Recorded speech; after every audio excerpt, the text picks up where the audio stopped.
Shalom, salam sejahtera, salam sehat bagi kita semua. Sebelum mendengarkan firman Tuhan, marilah terlebih dahulu kita berdoa. Terpujilah Engkau Bapa yang senantiasa memberikan kedamaian dan sukacita dalam kasih-Mu kepada kami. Meskipun ragam kehidupan Kau izinkan terjadi, namun kami tahu semuanya itu semata-mata karena besarnya kasih-Mu kepada kami.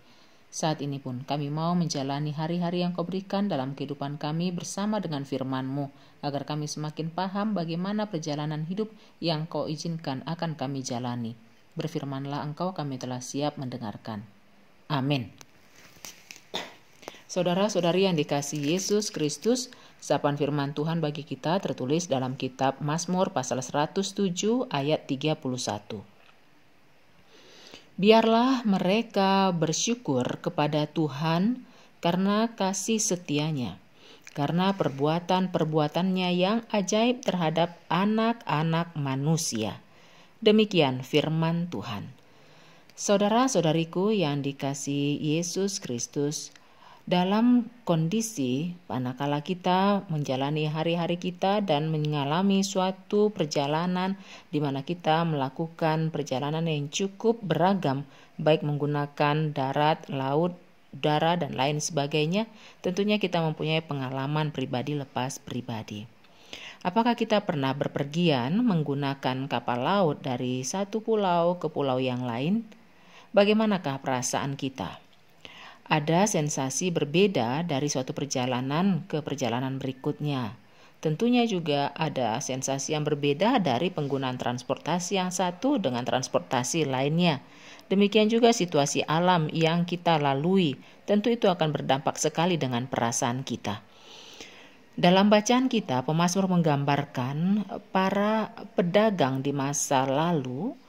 Mereka itu menjalani hari-hari mereka dengan melayari laut untuk berdagang dengan menggunakan kapal untuk sampai kepada satu pelabuhan kepada pelabuhan lainnya. Para pedagang itu sering menghadapi situasi yang tak terduga. Badai dan gelombang tinggi menghempaskan kapal mereka, membuat mereka mabuk laut dan berada dalam bahaya. Maut ada di depan mata mereka dan tidak ada yang dapat menyelamatkan mereka.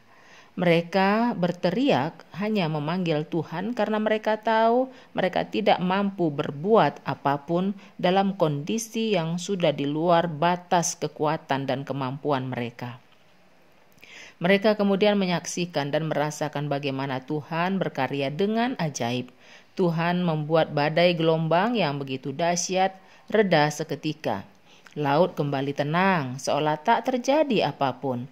Hati mereka menjadi lega karena badai telah reda. Yang tersisa hanyalah rasa syukur kepada Tuhan yang telah menyelamatkan mereka melewati badai.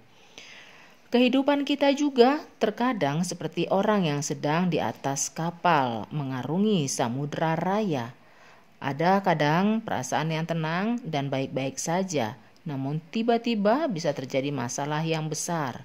Demikian juga terkadang apabila kita menggunakan kendaraan yang ada di udara seperti pesawat dan pesawat terbang atau juga kendaraan-kendaraan yang kita gunakan di darat, bukan tidak mungkin suatu saat kita pernah mengalami kejadian yang tak terduga. Namun apabila kita bisa rasakan baik di laut, udara, dan di darat, baik di badai ataupun kejadian turbulensi yang terjadi di udara ataupun kejadian-kejadian yang ada di darat, kita akan bisa merasakan ibarat suatu kehidupan kita hampir saja karam, kita hampir saja terjatuh, kita hampir saja merasa rubuh dalam menjalani hari-hari kita.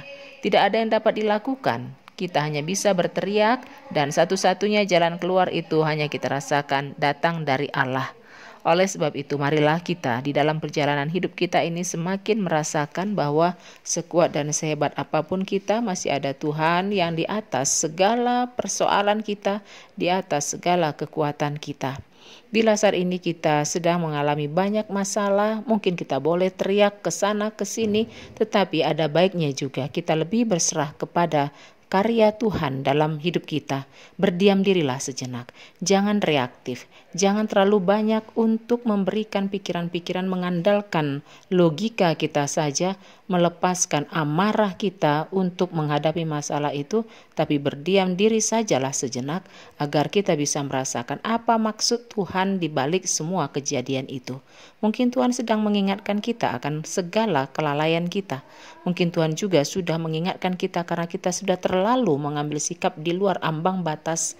Mungkin juga kita sudah terlalu banyak berkata-kata di luar hal-hal yang berkenan di hadapan Tuhan. Marilah merenungkan diri sejenak agar kita bisa bersyukur kepada Tuhan, melihat rancangannya yang baik dalam kehidupan kita masing-masing. Sebab hanya orang yang mau menenangkan hatinya, menenangkan pikirannya, orang tersebutlah akan mengerti lebih cepat lagi apa maksud Tuhan yang mengizinkan semua itu terjadi dalam kehidupan kita masing-masing. Saudara-saudariku yang dikasihi Yesus Kristus, berdiam dirilah sejenak, kemudian kita akan bisa rasakan begitu besarnya kasih Tuhan yang pantas kita syukuri dalam kehidupan kita ini. Marilah kita mampu untuk memberikan kehidupan kita ini hanya semata-mata kita serahkan ke dalam karya kasih Tuhan saja, maka kita akan menjadi orang yang bersaksi di dalam kehidupan kita pribadi lepas pribadi melalui perjalanan hidup kita. Kiranya Tuhan menguatkan kita untuk mengerti firman-Nya, terlebih melakukan. Amin. Terima kasih Tuhan, ajarilah kami untuk mensyukuri segala yang Kau izinkan terjadi dalam hidup kami. Agar kami mampu mensyukuri itu, mampukan kami sejenak berdiam diri, sejenak untuk introspeksi diri, sejenak untuk tidak reaktif melihat situasi yang terjadi di sekitar kami.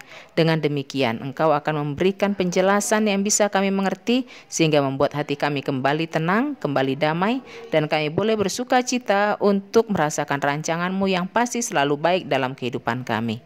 Bapa, kami telah mendengarkan firman-Mu, mampukanlah kami untuk mengerti terlebih melakukannya. Amin.